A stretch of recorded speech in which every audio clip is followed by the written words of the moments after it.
It was a crisp October evening in Seattle. Jeff Bezos, clad in a sleek black jacket and a casual shirt, decided to walk the streets near the iconic Pike Place Market after a long day of meetings. The city was alive with energy, but amidst the bustling crowd, a quiet scene caught his attention. Sitting against the wall of a coffee shop was an elderly man. His clothes were worn, and he clutched a cardboard sign that read, "Lost my home, need help to start over."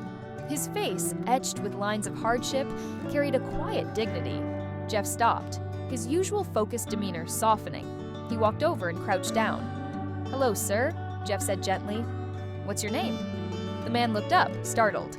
"Arthur," he replied, his voice raspy. "Arthur Gibson." "Arthur," Jeff repeated. "What's your story?"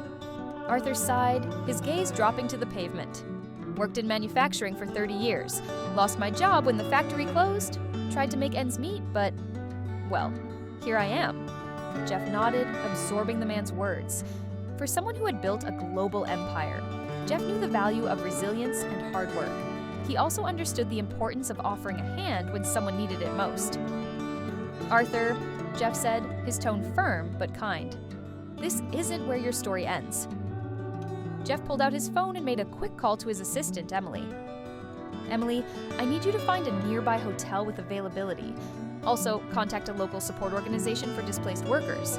Let's get someone here to help Arthur." Within minutes, Emily had arranged everything. Meanwhile, Jeff handed Arthur a gift card to a nearby cafe. "Get yourself something warm to eat," he said. A little while later, a car arrived, and Jeff helped Arthur inside. They drove to a nearby boutique hotel where the staff, prepped by Emily, treated Arthur with utmost care. He was given a room, fresh clothes, and a warm meal. That same evening, a representative from a local nonprofit specializing in job training and housing assistance arrived. They sat with Arthur, discussing a plan to help him get back on his feet. By the next morning, Arthur had a renewed sense of hope. The nonprofit had arranged temporary housing and started him on a job training program. Jeff, not one to leave things half done, offered to cover Arthur's housing expenses for the first year through a donation. Before leaving, Jeff handed Arthur a business card. "Arthur," he said, "if you ever feel stuck, call this number. You've got a second chance. Make the most of it." Arthur, his eyes brimming with tears, clasped Jeff's hand. "Thank you, Mr. Bezos. You didn't have to do this." Jeff smiled. "Sometimes, all it takes is someone to believe in you. Just promise me one thing. When you're back on your feet, help someone else who needs it." "I will," Arthur said with conviction.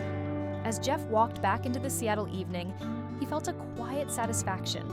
In the vastness of his success, it was these small acts of kindness that reminded him of the true impact one person could have. And so, Arthur's story took a new turn, all thanks to a chance encounter and the compassion of a stranger. Thank you for watching.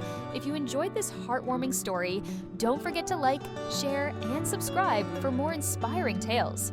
Turn on the notification bell, and we'll see you in the next one. Hey!